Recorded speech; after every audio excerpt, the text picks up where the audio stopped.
Imagine it's November 2001. You are a 42-year-old school secretary living in Buenos Aires, Argentina. You leave a narrow apartment before sunrise, kiss your son on the forehead, and walk past newspaper stands that still speak in the calm language of routine.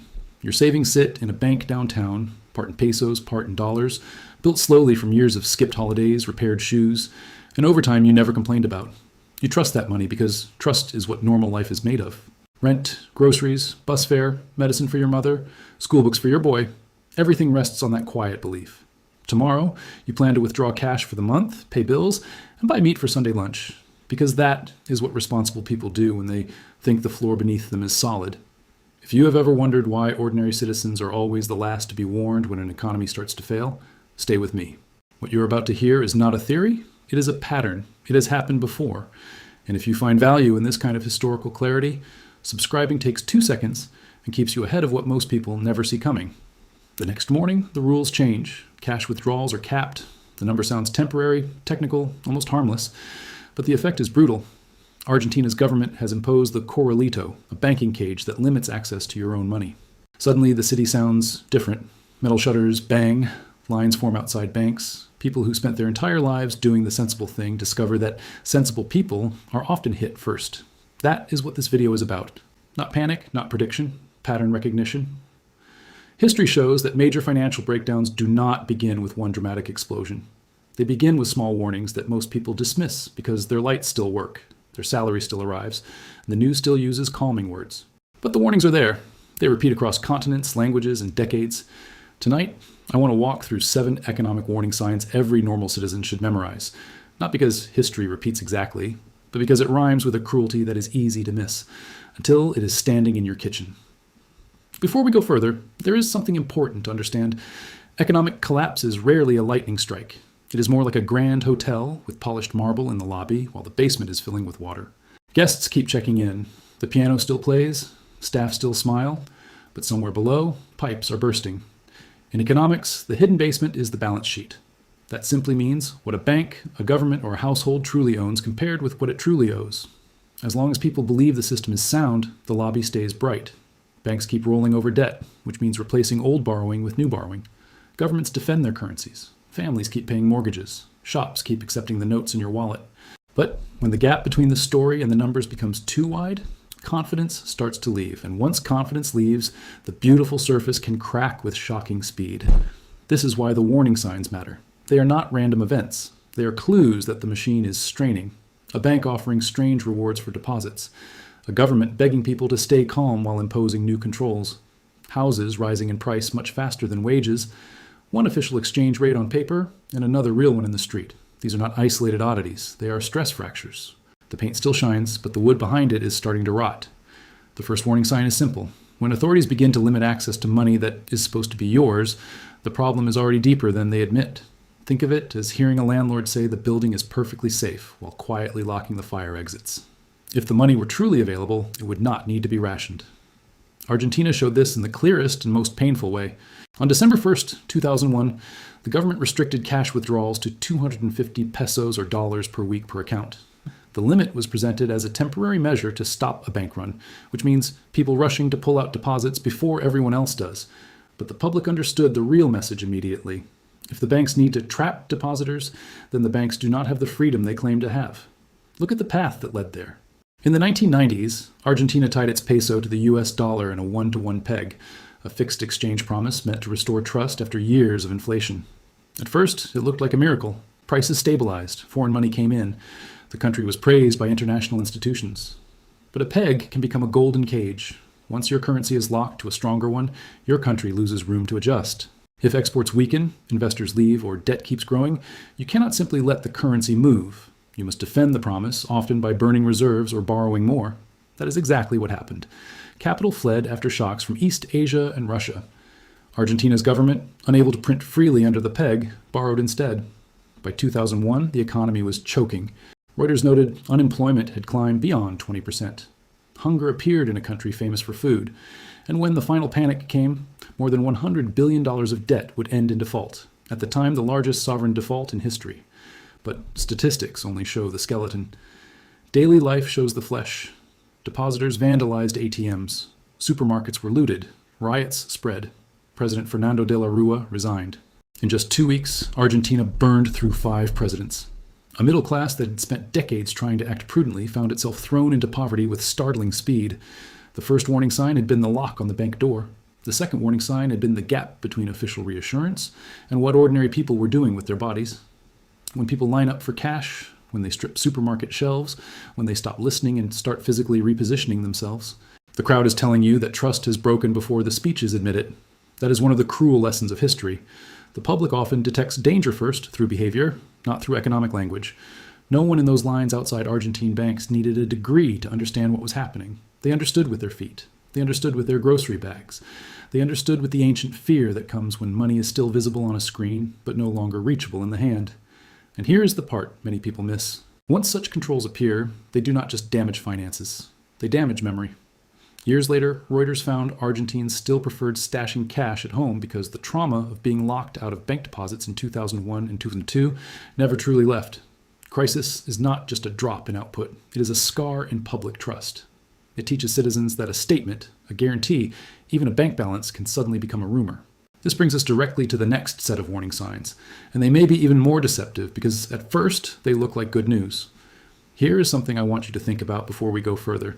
If a bank offers you a return that seems far higher than normal for something presented as safe, would you see it as an opportunity or as a distress signal? Drop your answer in the comments. Seriously, because what I'm about to show you next is the part of this story that most people never hear, and it changes everything. Lebanon, in the years before 2019, offers a near textbook example. For decades, the Lebanese pound was pegged at about 1,507.25 to the US dollar. On the surface, that made life feel stable. Imported goods filled Beirut's shops. The downtown glittered. Dollars and local currency moved side by side. But stability can be staged. A still photograph can hide a shaking hand. The third warning sign is when banks start paying unusually high interest to attract deposits that are supposed to be safe. Safe money usually earns modest returns because modest risk comes with modest reward. When supposedly safe deposits suddenly pay extraordinary rates, someone inside the system is hungry. In Lebanon, Reuters reported that by 2019, some banks were offering around 14% annual interest on fresh dollar deposits, with minimums in the millions. That is not a healthy heartbeat. That is a patient gulping for air. Why were they doing it? Because Lebanon needed dollars. After the Civil War, the country rebuilt through borrowing, remittances from people abroad, tourism, aid, and a powerful banking sector. But the state piled up debt that Reuters said was about 150% of national output before the collapse. Growth was weak. Imports were heavy. Reforms were slow. Foreign inflows began to fade. So the banking system and the central bank leaned harder on what some economists later compared to a nationally regulated Ponzi scheme. That simply means new money was needed to meet promises made to earlier money. That kind of structure can survive only while fresh cash keeps arriving. Now, here's where it gets interesting.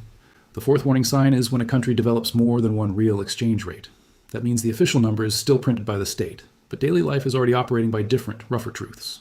One rate for government paperwork, another for banks, another in the street, another in supermarkets. Once a society needs several prices for its own currency, the currency is no longer acting as a common ruler. It is like trying to build a house when every tape measure stretches by a different amount. Lebanon drifted straight into that trap. Reuters reported that in early 2023, the official exchange rate had been moved to £15,000 to the dollar, a nearly 90% devaluation from the old peg. But that was not the real market rate. The central bank was selling dollars near 79,000. The parallel market, which is the unofficial street market, hovered around 107,000 and moved daily. By March 2023, the pound had lost more than 98% of its value since the crisis began in 2019. In shops, many prices were simply posted in US dollars because the local unit had become too slippery to trust. And what did this feel like for ordinary people? Reuters described shoppers in Beirut carrying phones not for messages, but for constant exchange calculations. A teacher named Caroline Sadaka left her job because her salary in local currency had become almost meaningless. Another Reuters report described schoolteacher Sarah Wissam and her husband, once comfortably middle class, watching a combined monthly income that had once equaled about $2,000 shrink to roughly $140. They cut meat, cut cheese, chose tiny treats for their children with the caution of wartime quartermasters. Some homes got only an hour of state electricity a day. Bank depositors were locked out of dollar accounts. People applied to emigrate. One man came home from restaurant work, opened his refrigerator, and said, "Look at the fridge, it's empty." That is how financial strain becomes human silence at the dinner table. Before the collapse, the city looked alive. Afterward, the same streets carried the feeling of a theater after the power fails. The seats are still there. The stage is still there. But the illusion is over. And this is why high rates and multiple exchange rates belong on your mental list of danger signals. They tell you that the system is paying extra to buy time and inventing new price systems to hide strain. A healthy currency does not need three faces. A healthy banking system does not need to tempt people with rewards that feel too generous for the level of safety being claimed. This leads to the next part of the story. And it matters because not every crisis begins at the bank counter. Some begin in suburbia, on real estate websites and mortgage offices. In the quiet sentence people repeat when they stop thinking clearly. Prices always go up. The fifth warning sign is when debt grows much faster than income, especially household debt tied to housing. The Bank for International Settlements, which studies financial stability, has found that heavy household debt and overheated property prices are powerful early warning indicators for banking crises. In plain English, when families keep borrowing more to buy homes that keep rising in price, the whole system can start balancing on a single shaky belief. It is a ladder nailed to a balloon. The United States, in the years before 2008, is the classic modern example. Cheap credit spread, lending standards weakened. Adjustable rate mortgages, which are home loans whose payments can jump later, pulled many buyers into houses they could afford only if prices kept rising and money stayed easy. For a while, it felt brilliant. Builders built, brokers sold. Households watched paper wealth climb. Banks bundled mortgages into securities, which are financial packages sold to investors. Risk seemed to disappear because it was being sliced, rated, and distributed. But risk does not vanish because you move it around. It only changes pockets. Once home prices started falling and borrowing costs reset higher, the machine reversed. Reuters reported that U.S. foreclosure activity jumped 81% in 2008, with 1 in every 54 households receiving at least one filing notice. Home prices had already plunged more than 20% from the summer of 2006. In some states, the numbers were even more brutal. Nevada saw more than 7% of housing units get at least one foreclosure notice in 2008. That is not a normal correction. That is a neighborhood-level rupture. What did ordinary people experience? First disbelief, then shame, then forms, notices, auctions, and moving trucks. In a credit boom, everyone feels richer in the same language. In the bust, pain becomes private. One family stops answering calls, another tries to refinance and cannot. Another realizes that the house is worth less than the loan attached to it. What looked like wealth turns out to be leverage, which simply means borrowed exposure. The tide goes out, and the borrowed swimsuit disappears. Now place that beside a much older story. The sixth warning sign is when people begin to flee money itself, not just one bank, not just one loan market. Money. When wages are spent the same day, when prices change by the hour, when shops stop trusting price tags, when barter returns. That is the sign that the unit everyone depends on to measure value has started to melt. Weimar Germany in 1923 remains one of history's clearest warnings. According to Britannica, the mark fell to 160,000 per US dollar by July 1st, 1923, then at 242 million by October 1st, and then an almost unbelievable 4.2 trillion by November 20th. Bread that cost 20,000 marks in the morning could cost 5 million by nightfall. Workers were paid twice a day because waiting even a few hours meant losing purchasing power. Commercial dealing gave way to barter. Food riots broke out. Middle-class savings and pensions were wiped out. And this is where history gets uncomfortable. Hyperinflation, which means prices rising so fast that money loses value faster than people can spend it, does not hurt everyone equally. Britannica notes that many businessmen and industrialists made large profits, while middle classes and pensioners were shattered. People with debts could sometimes repay them in worthless money. People with real assets or access to goods could protect themselves better than people who had done what prudent citizens are told to do, which is save cash, trust institutions, and plan for retirement. So now count the signs we have seen. Restricted access to deposits, public behavior that turns from calm to hoarding, strange high rates on supposedly safe money, multiple exchange rates, household debt, and housing running ahead of incomes, people fleeing the currency itself. These are not minor quirks. They are like birds leaving a forest before the fire is visible from the road. Most people will never know what you now know. Most people will keep trusting systems they do not understand. If you're still here, you're not most people. Hit subscribe, because the next section is the part this channel was made for, the part they never put in textbooks. Now look at all three together. Argentina in 2001, Lebanon after 2019, the United States in 2008, with Weimar Germany as the extreme case of monetary breakdown. Different countries, different decades, different political systems. Same mechanism, the same hidden contest between promises and reality. In every case, the surface story lasted longer than it should have. In Argentina, the dollar peg looked like discipline until it became a trap. In Lebanon, the shiny downtown and stable peg masked a hunger for new dollars. In the United States, rising home prices made excess debt feel harmless. In Weimar, printing money covered fiscal strain until the measuring stick itself snapped. At this point, the pattern becomes impossible to ignore. The system fails in stages. First, it becomes dependent on confidence. Then, it needs more and more support to preserve that confidence. Then, the support itself becomes visible. Higher deposit rates, emergency funding, price distortions, quiet restrictions. Finally, authorities stop managing normality and start managing exits. That is the moment when citizens discover that the institution they trusted is not a vault, but a bridge built out of other people's belief. This is why the early signs matter more than the dramatic ending. By the time a bank holiday is announced or the currency visibly collapses, the story is already in its final chapters. The real clues appear earlier, when officials still speak in calm tones and daily life still feels mostly normal. History's great financial breakdowns do not arrive like a bomb. They arrive like a ceiling stain, small at first, easy to ignore. Then one morning, the plaster falls on the table. There's another shared lesson. These events often look local until they suddenly feel personal.